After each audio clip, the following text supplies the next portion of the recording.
Hey everyone, this is Ian Carlin. Welcome to A Mind for Fitness. I'm glad you could join me today for the program. This is the program where we want to encourage you and provide you with both the intellectual knowledge and encourage you with the mental fortitude to keep reaching towards your weight loss goals. And if you've already achieved your weight loss goals, to help you maintain your weight loss goals, and really looking at why we do what we do in regards to food, and also the nutrition aspect of it, because there's the science nutrition aspect of it, but there's also the mind aspect of it, which I think is vitally important. And this is why the show is called A Mind for Fitness, because I want to talk about fitness. I want to talk about, exercise and diet and all that stuff, and what you're eating and all that good stuff. But we also want to talk about why we do what we do regarding food. And so you'll find that when we listen to these programs that they're divided up in that way. Some shows are a little bit more about the actual food part of it. Some shows are a little bit more about the exercise part of it. And some shows are a little bit more about the mind part of it. And a lot of them are a jumble of everything. But the whole point is to encourage you, because I want to see you be healthy and I want to see you reach your weight loss goals, your health goals, really, your weight loss goals and your health goals, and I want to see you maintain those goals. So that's what the program is all about. And today's kind of a unique program because I'm taking a unique step in my own personal journey on my weight loss pursuit. Okay. And so today is going to be very personal. I'm going to kind of open up as to where I'm at. And I do that periodically on the show. I did this a little bit last time on the program, but today I'm going to be doing it a little bit more in depth and be talking a little bit more about the why I'm doing what I'm doing. And you notice that the name of the program today is Ending the Diet War. And that's really what I've decided to do. Now, many of you might be disappointed in this program, and the reason you might be disappointed is because I know there's a large amount of people out there who are strictly like a ketogenic or a low carb type of listener, and I don't necessarily appeal to those people. Now, I might appeal to them on occasion when I talk about those things because those are all diets and those are all things that I truly believe in and that I truly believe can work and do work and is helpful, um, with certain caveats that I've mentioned before on the program. Caveats being, regularly scheduled free foods and things of that nature. But today, I'm taking a step forward in the fact that I'm ending the war on diet for me right now. Okay, for me right now, and I'm going to talk a little bit about why. I'm sorry if this is a little repetitive from last week, but I kind of wanted to slow down and just tell you a little bit about why I'm doing what I'm doing and exactly what I'm doing and whether or not it would work for you. Now, the reason why this might not be appealing to a lot of different people, who normally listen to programs like this, because they normally listen to programs like if you listen to Jimmy Moore, or you listen to Bulletproof Radio, or you listen to the Fat Burning Man or Fit to Fat or something like that, and then you've put my show in. Thank you if you have put my show in as a rotation into shows like that. First of all, thank you very much. And I'm not here to like take away from any of that or any of what I've said in the past, as far as low carbohydrate diets and hormones really being the key player. All that is totally true. Here's the issue. The issue is that I have a background in martial arts, and my main background that I have in martial arts is Jeet Kune Do. And I have carried my aspects of Jeet Kune Do into um, my world of dieting. And Jeet Kune Do basically is, and there's lots of, I'll skip that. But here is the main aspect of JKD that I believe would summarize JKD, and then I'll talk about how that has leaked into my diet and workout routines and things like that. Number one, you absorb what is useful. Number two, you discard what is useless to you. And number three, you add what is creatively and essentially your own. So you absorb what's useful to you. Let me put that caveat to you. You disregard what's useless to you, and you absorb and you contribute what is essentially your own. Now, how is that melted into my diet world? Well, I don't necessarily have like a diet book. Like I don't like I haven't written a now I've written a book called Diet Sins, but those are like more like principles and things like that. But I don't have like a diet book like eat these foods or look for this stuff here or whatever. It's kind of interesting because you think that I would because I do have principles that I go by, but when I talk to a client, I normally give them like a few different diets for them to choose from. And I'll sit down and I'll talk with them about like their lifestyle. And I'll talk with them about like, their family and whether or not, losing weight is going to be okay with everybody. And even if it isn't, what can we do to make it the best situation possible so that person can lose their weight? Um, and I will give them a few different diets to choose from depending upon their body type, their age, their makeup, male and female, and environment. So because of that, I don't have a strict one size fits all diet or even necessarily a template diet. Other than, let me just put this in, other than the template being that hormones control whether or not you gain or lose weight and not necessarily calories in, calories out. Okay. So that's a theory that I've abandoned. I don't believe works. Yes, you can overeat, but overeating affects your hormones. And it's not necessarily this evil thing called a calorie that you put a piece of food, a piece of fat in this thing, and you burn it, and and it's 9 calories to burn fat, or and 4 calories to burn. That's not the point. Yeah, you can overeat and you can eat bad food, um, but that affects your hormones. That affects your hormonal levels. So we have to have this hormonal approach to weight loss. So I do believe that. Um, but I'm not necessarily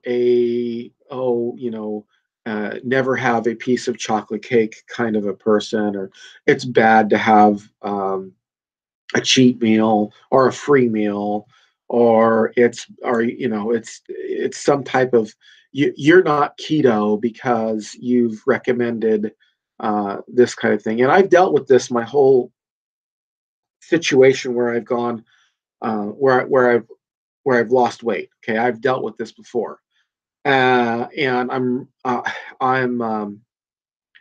like for example, there was one time where I hit a plateau, and I discovered carb cycling, and I I carb cycled, and I broke the plateau, and I lost weight. And so I was on some of these forums, these communities, where people were like, "Oh, I'm not losing weight anymore." And I would just say, "Hey, have you tried to do carb cycling?" And I would just get this backlash of resentment with, just like, "Oh, you're a horrible person to tell people." I'm like, this isn't, it's just, it's so weird because it's just like we came from this world where it was all calories in, calories out, and fat makes you fat. And then we learned that that wasn't true, and we abandoned that. And all these people over there, that were the Gestapos on the fat and the calories. Oh, you're horrible people. You're making people eat fat. And then we switch to the other people, and they're doing the same thing, except now it's just a new set of rules. And they don't care what works. It, I lost weight by doing carb cycling. I lost weight. Listen, I lost weight I plateaued out, and I lost weight off my plateau by eating a bunch of junk food and then eating clean the rest of the week and eating low carb. And then once a week, eating a ton of junk food. And I lost a ton of weight doing that. Also, when one of the times where I was back up in my weight, I mentioned this before, and that is I did the warrior diet, and the warrior diet allows you to have dessert, and it fit in with my lifestyle. I would basically just have one meal a day, and at that one meal a day, I would kind of eat what I wanted. I would fast a good 20 to 24 hours, and some days those meals were low carb meals, and really good keto approved meals, and some days they weren't. Some days it was Chinese food and noodles, and guess what? I went from 240 down to 203 doing that. So you can take your dogma and put it in an inappropriate place. And I like to keep this program clean. But this is what bugs me. People have their dogma about dieting, and you ate cake, you had this, you had that, and meanwhile they're 40, 50 pounds overweight, and I'm nearly to goal weight. I'm like, well, you tell me. And I had all my blood drawn just in December. I had all my blood drawn. I had all my work done. I'm in optimal health. I'm not just in good health. I am in optimal health. Um, and so I'm a results oriented person, and this is really where my JKD mentality comes in. I want result oriented uh, um, uh, protocols, not protocols. Oh, we do keto, and therefore anything off of keto is bad. Not the keto is bad. Keto's a tool. Oh, we do paleo, and anything off paleo is bad. Not the paleo bad. Paleo is bad. Paleo is a tool. Paleo is a tool. Now, with that said, I need to go into one more. Uh, so, that's one aspect of what I'm getting at here is that I have an eclectic background when it comes to martial arts. I have an eclectic, and that as a result, that's kind of made me an eclectic background when it comes to dieting. I don't believe a one diet fits all. I don't necessarily believe in any type of forbidden food, although I do believe that hormones make you fat, and that you can control your hormones through what kind of food you eat, and a higher fat, lower carb is going to get you a lot closer to your goal. And there's all kinds of reasons why I still believe in a low carb diet type of thing. Okay, so that's one aspect of what I'm going to be talking about today when it comes to ending the diet war. The other aspect that I have to talk about is the fact that I am still, and this is a problem that I've had my life. I am still very much addicted to food. I am still very much a food junkie. Okay, I have considerably lessened that, and I've had a much more healthy relationship with food. But I am a food addict, and I um, will fall into that from time to time. Let me explain what I mean. Excuse me, I'm having a drink of coffee. Got a little bit of a cold actually going on, and got over being sick recently. But I wanted to do this podcast. So you'll just have to forgive me. I'm a little nasally, got a little bit of a stuffed nose, and I need to drink here and there. So I used to have a really super bad relationship with food back when I was fat, and that was basically I would use food to comfort myself. I would use, and it was all the wrong foods. It was pizzas and high carb and high sugar foods, sweet foods to comfort myself and to make myself feel good. And I'd be ravenous at the end of the night, even though I ate all day. All the typical signs of somebody who has insulin resistance. But I still have had in the past kind of this bad relationship with food where, certain foods are taboo and you can have these foods that are taboo on occasion, but occasionally I would fall off the bandwagon. I would do well for a while and then it wouldn't be a regularly scheduled cheat day. And like, one piece of chocolate would turn into 20 pieces of chocolate, or one slice of cake would turn into half of the cake. Okay, so you're struggling. You're having these cravings. You're and then you just I can't do it, and okay, I'll just have this one piece of cake, and it just seriously like a junkie. I would have a piece of cake, and the next thing you know, it would be like the whole cake, or have a cookie, and then the next thing you know, it would be all the cookies.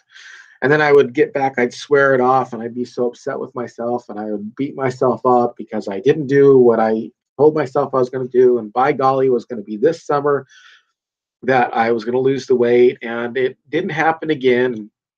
Yes, everybody knows that I don't look like a fat person, but I'm still not, this ripped supermodel front cover, person that I always dreamed of being, and that I won't take no for an answer. And so then I starve myself, and I make sure I intermittent fast, and then I make sure my meal is good, but then I make sure I'm working out like crazy, and then I'm having this craving that is just absolutely uncontrollable, and one piece of chocolate turns into the box of chocolate kind of a thing. Okay. So I'm not saying that happens like all the time or anything like that, but I mean my relationship with food has is not optimal. And my relationship with food is not optimal. So I am venturing on something new. Okay. And then now that's kind of just a little piece about my background and my relationship with food that's kind of filtering into what I'm doing right now, and why. And then the third piece that's kind of filtering into this is that I've been floating around this goal weight now for a good 3 4 years. It took me a good year to get down to a healthy weight, then maybe a year after that to get to a really good weight. But I have and I've come close to my goal weight before, and I've fluctuated up and down, and then I'm up, and right now I'm a little bit more up than I would like to be. Well, I don't know right this moment because I haven't weighed myself in a while, and I had to go to this breaking point where I was just like, I've got to try something new, because as many of you remember, last summer I was like I was up to 217, and I wasn't happy with what I was doing, and I starved myself. I would do like 3 24-hour fasts. I would work out in the gym like crazy, running 6 miles, 3 to 6 miles, hurt, injuring myself, then not being able to do it, and then having these binges that I was telling you about. That was probably one of the worst binges times of my life, and I really tried to dial it down. On when I was being good, I was being good, and then I was bad, and then I was good for a few days and bad, and anyway, I ended up losing a whole 3 pounds. Ooh, it was 3 pounds of fat, but it was only 3 pounds, and I was really, really upset because I really did starve myself, and I really did um, do a lot of exercise, and then I would justify my binges because, I mean, after all, I did starve myself and all this stuff. So then after the holidays, I got up to the numbers I don't like talking about, but still not anywhere near what I used to be, and even not even near what I was like, 2 or 3 years ago. So I realized that this is the point. Every diet has a problem. Every diet has a breakdown. Okay. Every diet works until it stops working. And that's the truth. And people need to be realistic with it. Every diet works initially. Even if you go on some type of low fat, or a calorie counting diet, of course it's going to work in the beginning, and it works because even though you're counting calories, if you count calories, you still are controlling your hormones. But every diet works initially. But your metabolism, how you store fat, and what your hormones tell you to store fat, and what your hormones tell you to, it pushes back. Okay, so it pushes back eventually on any diet. It will push back, and this is why people on ketogenic diets who are strictly keto will sometimes, they'll do great, they'll feel great or whatever, but they will stop losing weight, and they will, there are people out there who are on keto but still have 30 pounds to lose, and they're like, how come I can't lose any more? And sometimes even more pounds than that. So every diet stops working, and intermittent fasting, especially to the degree that I was doing it, with the one meal a day, eating what I want, and two 24-hour fasts, was working until it stopped working. So I have adopted now, and I realize I have to change. I have to do something different. I can't dial it down. That's the mistake everybody makes, is they think, well, then I'm not doing the diet well enough. Okay. And you might not be. I mean, idealistically, did I ever have to binge? I mean, idealistically, no, but I'm not in control of my cravings. My body is in control of my cravings. My body's going to push back on me, and your body's going to push back on you. Okay. And it's just like what John Gabriel said. He said that you can force yourself to eat what you need to eat, but you can't control cravings. Those are the domain of your body. And it's a lot like trying to force yourself to stop sleeping. If a doctor came in and said, what your problem is you sleep too much, you need to sleep 3 hours a night. Well, you could do that for a while through willpower. You could even do it for a long time through some NLP techniques where you imagine yourself being. I could make it. I could make you for a long time go without sleep with NLP techniques and willpower on your part. But eventually, your body will catch up to you and will push back on you. And the truth is that our metabolism pushes back on us. Doesn't matter how good the diet is, doesn't matter how clean the diet is, doesn't matter. It will push back on you. And I realized that I kind of got to that's what was happening. My body was pushing back on me. And so as a result of these things, as a result of regaining some unwanted weight, as a result of this war that I've had with food my whole life, and as a result of understanding that every diet is good, that there's no one diet that fits all, just like there's no one martial arts system that fits everybody. Understanding all that, I've come to what I'm doing now, and that's intuitive eating. Okay. So let me talk a little bit about what intuitive eating is. Now, intuitive eating is something that I did try like a long time ago before I really got fit, but back then, I really wasn't ready to be fit. I really wasn't ready. So that's why I'm not saying that the program didn't work, but I'm just saying I wasn't ready at that time to adopt something that would help me. And I've talked a little bit about this before. There's a lot of different people out there who have this intuitive dieting approach, Paul McKenna being one of them. But I'm at the point now, and I've been doing this for I really threw myself into it probably maybe a week ago or so. I mean, it's hard to say because I was kind of half doing it after the new year, and then a couple weeks into the new year, kind of like trying to force myself again um, back into a ketogenic diet, and but then like it's been about a week, maybe at the most, that I've just said I'm gonna go ahead and not caveat this, but just go ahead and try it. So I mentioned this before on the last podcast, but I was still kind of half and half, and I was getting some results, but I was also feeling some fight back from my old mindset. And so now it's just been just this week that I've just jumped into it, and I said, I am going to go ahead and I'm going to give this a try. I'm just going to give this a try. So I want to talk about what intuitive eating is, and I want to talk about what intuitive eating is, what I've discovered on it this week so far, and some of my challenges with it, and then whether or not it could work for you, and just some of the things that you might want to think about. Okay, I'm going to get another drink of coffee here. So, intuitive eating is really listening to your body's hormonal signals. How could I break this down? There are different ways people break this down. It's like different ways to cut, a piece of pie.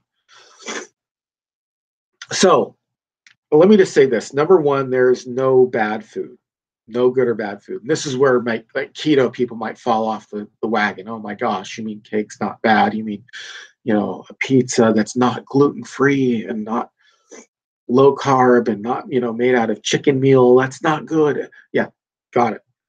It's true. Okay, this is more about the internal fight that I've had with food for a while, and then finally removing that internal fight. Okay.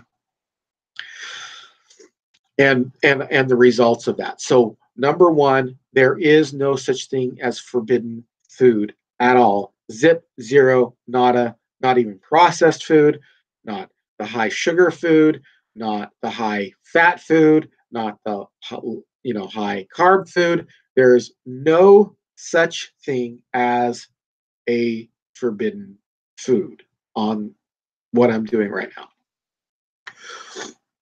Second thing is that when you're hungry, you need to eat. Okay.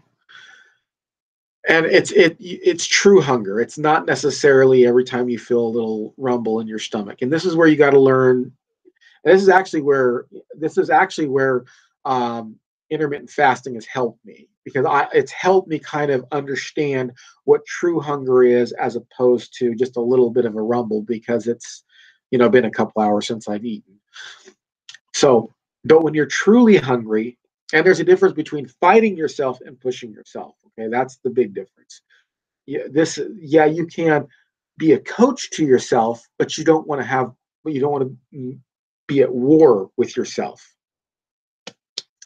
So that's a big difference right there. You want to coach yourself, but not be at war with yourself. A good coach, even when you lose something, will come along and say, "Hey, buddy, what'd we do?" We've all had good teachers and bad teachers. We've all had good coaches and bad coaches. If you are in martial arts, you've all had good martial arts teachers and bad martial arts teachers. And it's not that the person doesn't fail. It's like, what's the coach do at that point? It's like the Karate Kid, that the Cobra Kai guy is like, "You failed me. I hate you. You're gonna have," over against Mr. Miyagi is like, if you fail, it's okay. We're just going to get up. So there's a difference. You can coach yourself without being at war with yourself. So it's not like I'm eating every time I feel a little bit of hunger. I monitor it, and that's really where intermittent fasting has helped in this whole process. Is I'm more in tune with whether or not I am actually hungry, or whether or not I am actually, whether or not it's just a rumble or lunchtime or a craving or something like that. So there's no forbidden food. That's would be like the first one, and a lot of people got to get past that. I have to get past that. I've had challenges this week with that. Second thing is when you're hungry, eat. Let your body know that there's food available. Okay. And when you eat what you want. Don't restrict it. Don't restrict this is just the rules. I'm not saying you should follow them. I'm just saying this is what I'm doing right now, because really right now, nothing else is working, and I'm having a hard time controlling my cravings. So I took the battle off the stage. I eat what you want. Really what you want. Ask yourself truly, truly what it is that you really want to eat. And then the third, or the, yeah, I guess the third thing is there's no forbidden food. Eat when you're hungry. Eat what you want. And then I guess that would be the fourth thing is this is kind of the real key to it, and that is really enjoy your food when you eat it. Okay, really enjoy your food. Um, don't tell yourself no to any foods, and then just like when you eat it, like really slow down and eat it and enjoy it, and then ask yourself the question, am I still hungry? Am I still hungry? And notice the flavor of the food. Is it something you really like, or is it something you don't like? And then notice and then honor your body's fullness. When it's full, stop. And you don't, that's the other rule. That's like rule, I guess it's rule number 5 is when you're full, stop. Or when you're satiated, stop. And don't worry about it, because if you are hungry again in uh, in 10 minutes, eat. I did this the other night. Okay, I'm going to tell you about an experience that I had, and kind of maybe in a minute here, and how you don't beat yourself up over, you're not a bad person because you're hungry. Okay, and then really enjoying that food. This is one of the things, is like, I am the type of person, I was the type of person, especially, in kind of my cheat day or whatever, I would think about food all the time until I'm eating it. And when I'm eating it, I'm just shoving it in my mouth. And I'm going through, 4, 5, 6, 7 donuts before, and then suddenly I'm stuffed to the rafters, and I'm nearly sick. I feel like I'm going to puke, and I didn't really enjoy that experience. I didn't enjoy it. I was like, well, what am I doing? I mean, I enjoyed it on one level, but really it's just that taste of sugar going into my mouth, or the taste of the salt with, potato chips or something going into my mouth, and and uh, and and I'm just, not really tasting the food. I'm just tasting the salt or the sugar of it. So I'm not enjoying it. Why am I eating if I'm not enjoying the food? Why am I think that I'm going to enjoy it. And here's what I discovered. I discovered that when I eat slowly, I get the same satisfaction level out of one piece of chocolate to two pieces of chocolate as I did when I ate fast, the same satisfaction level out of the box of chocolates or the box of donuts. I am literally getting the same satisfaction, totally a satiated satisfaction level um, out of eating 1 to 2 cookies that I did when I ate like the whole box of cookies. And it's because I'm eating slower and I'm really enjoying it. I'm not just shoving it in, noticing the sugar. And then I've already noticed that there are some things that I don't like. Like I thought I liked them. I mean, I thought I liked Oreo cookies. But when I actually slowed down and ate it, I was just like, I don't really like these. I could go on a cheat day. I could seriously go through a box of Oreo cookies or whatever they come in that little package, and they've got all those new flavors out now. Flavor for the holiday and all that stuff. And I'm like, oh, exciting cheat day! Get a bag of cookies and Oreo and just shove them in, and just one right after the other, because after all, it's cheat day, right? Can have it. Or it's an accidental binge day. I just couldn't control my cravings. All of it in. Well, I'm getting this, and I'm actually noticing that there are foods that I don't like, that I thought I liked, but I don't like. And I'm actually noticing like that there are some foods that are really sweet that I just, before I came on, I was like a little bit hungry, and I'm like, well, I don't want to like eat a whole lot, but I can eat, So I got like a couple pieces of celery and a couple pieces of and a couple sticks of carrots. Carrots are super sweet. If you really slow down and taste them, they're actually they're actually pretty sweet. And I wasn't noticing these things before. And I'm eating, naturally eating less. And I'm naturally eating better foods for me. One thing about me is that I like all kinds of foods. Okay, so my problem isn't that I don't like diet, quote unquote, diet food or healthy food. I love healthy food. I love salad. Love it. Always have, even back when I was fat. I love salad.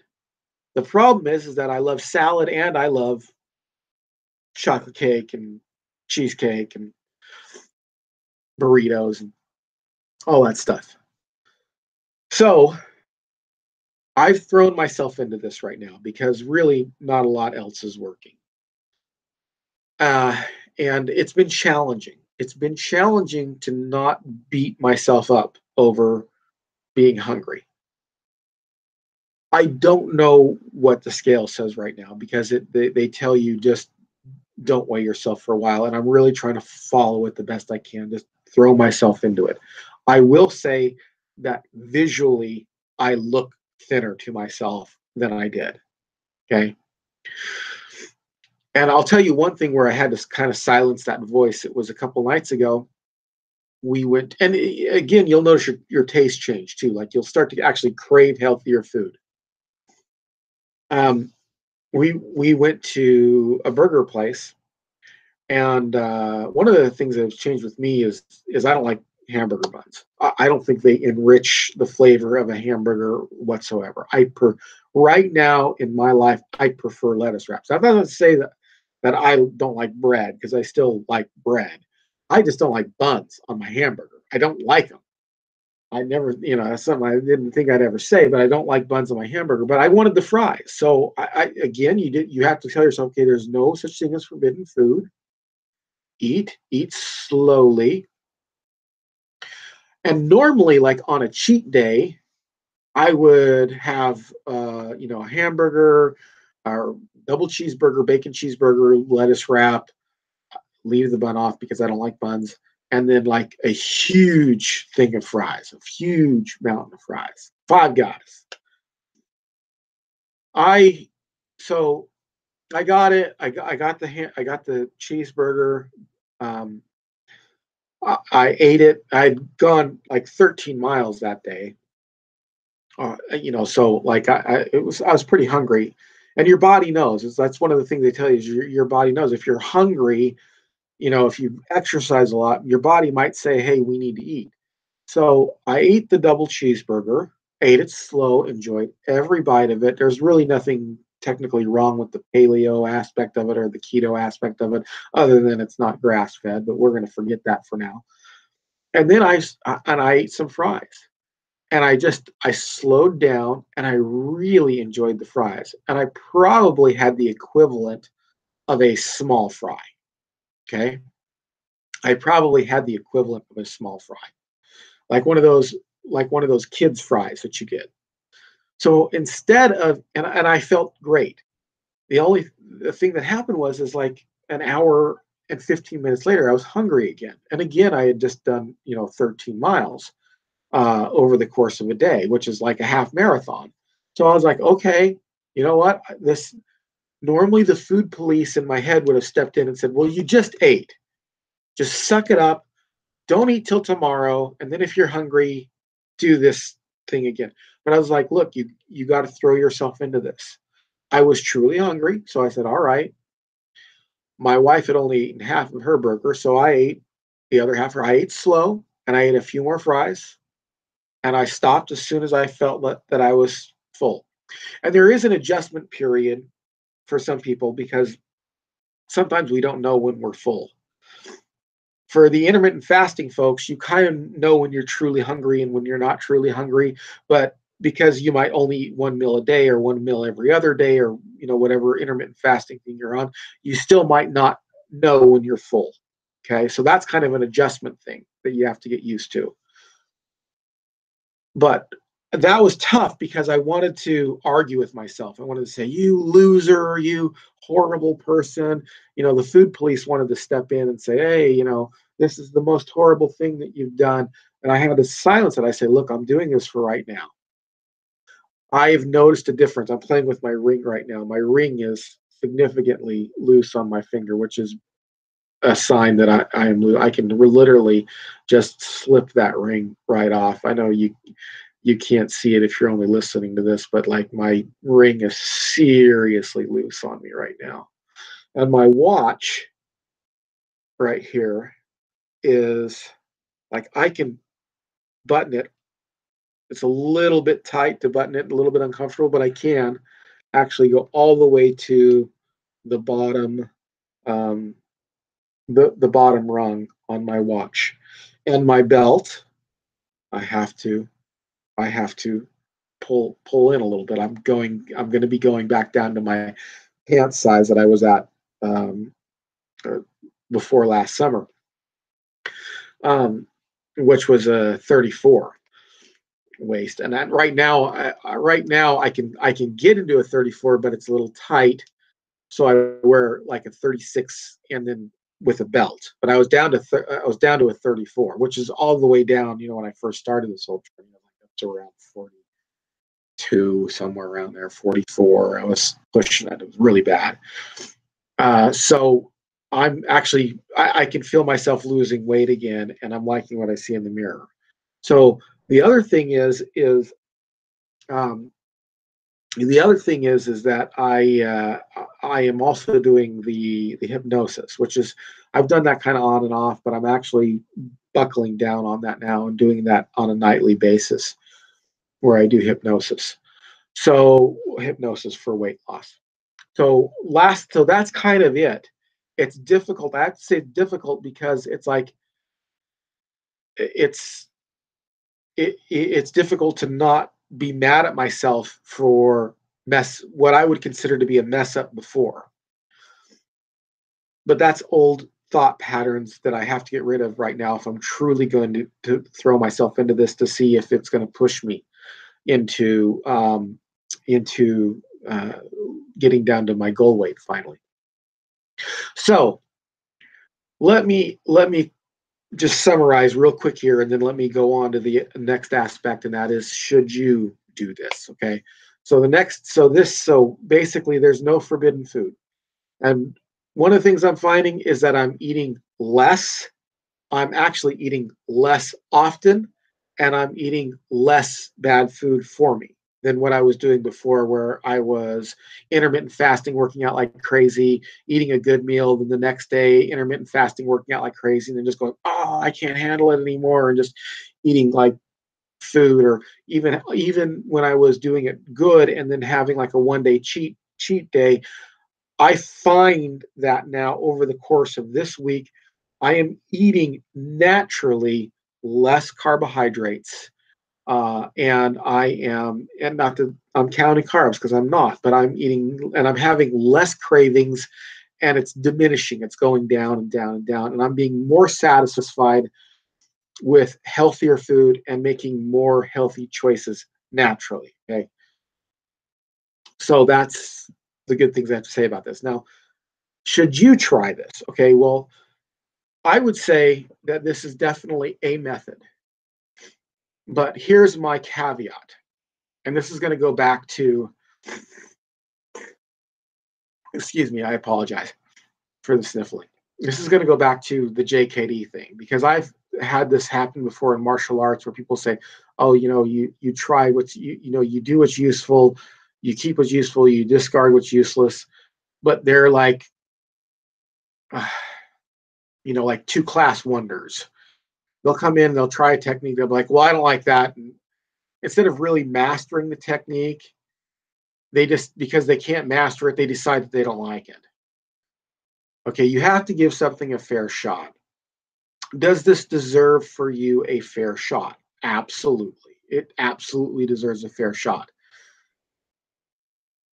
Don't mix this with other things. Okay, this is like, you don't want to be like, well, I'm keto and I'm going to try this as well. Don't do that. Either go keto for a while until you. I like to take a diet and then have people run with that diet until it stops, and then switch them to a different type of diet. So I might have somebody on like a really low carb keto diet for a while, run that out, and then switch them to a paleo diet, which is more concerned about the content of your food, but which might have like a lot more carbs in it, and then run that out till it stops, and then maybe go to intermittent fasting, then back to another. What I would really encourage you to do is that if you're going to try this, to really try it, don't don't add it to something. If you're doing keto right now and keto is working for you and you're losing weight and you're having the mental fortitude to stay on it, then don't do this as well. Okay. If you are doing paleo and paleo is really working for you right now and you're feeling great and you're doing wonderful and all that stuff, and you're losing body fat, and then don't try this as well. Okay. Stick on whatever diet you're sticking on until it stops working. But if you've gotten to a point, and this is a place where you can start here too. If you're doing this and you really want to try it, you have, and I encourage you to pick the books up, either Intuitive Eating or I Can Make You Thin by Paul McKenna. They're going to go into much more detail than I can go in here. Really go for it. Really go for it. And then notice if it's when it stops working. So if you do this diet and it stops working, well, maybe you need to dial down the carbs. Maybe you need to, because anybody can push themselves to do something for a couple of weeks. So maybe, this is a great diet for you. You stop the war on food. You don't have this war anymore on diet and all this great stuff. And you lose 50, 60 pounds, and then you notice you stop. Well, maybe at that point you need to say, hey, I need to have a little bit of a war. I need to push myself a little bit and lose some weight. I don't think there's anything wrong with pushing yourself from time to time. I just think there's something wrong with having a war on yourself. And you can go a long way. I mean, you can take slaves and you can whip them and beat them and all this stuff, but eventually you're going to have an uprising, right? Eventually you're going to have a rebellion on your hands. You can take somebody and tax them, and you can get a long way doing that. And I got a long way having a war on myself with my diet, but I have to stop that for right now for myself. So I'm not going to say that having a war is never going to serve you. But right now it's like I need to coach myself rather than have a war on myself. So coach yourself, pick a diet, stick to it, absorb what's useful to you. So like what I'm saying is, like, you might do this and lose a good 50, 60 pounds, which people have, and then go, I stopped losing weight. Well, at that point, you might need to switch to a ketogenic diet and just, coach yourself or force yourself to go on a ketogenic diet for a while. So to get the results that you want out of it, you can go a long way with that and then maybe go back. But there's no one diet that fits all. That's the problem. That's what I'm saying, is there's no one martial arts system that's going to fit everybody all the time. There's no one diet that's going to fix everything and get you absolutely to where you want to be. Okay. It's just not the case. So that's what I got to say for now. In spite of all that, it's kind of going to sound weird. Hey, pick up my book, Diet Sins. It's on Amazon. It's free if you're an Amazon Prime user. It helps us out here. Really, it's that Diet Sins right there was just kind of like an inflammatory title. It's just like, I thought that if I said that it would kind of pique the interest of people. There really isn't any sins. It's just like mistakes that I see people making. As to why they're not losing weight. And then these are all mistakes that I've made at one time or another. So thank you for joining me. Like us on Facebook, Facebook.com/A Mind for Fitness, and subscribe to the YouTube channel. I and That's it. I think that's all I got to say today. So thanks a lot for listening, and I appreciate any encouragement that you have. Hope to hear from you all soon. Take care.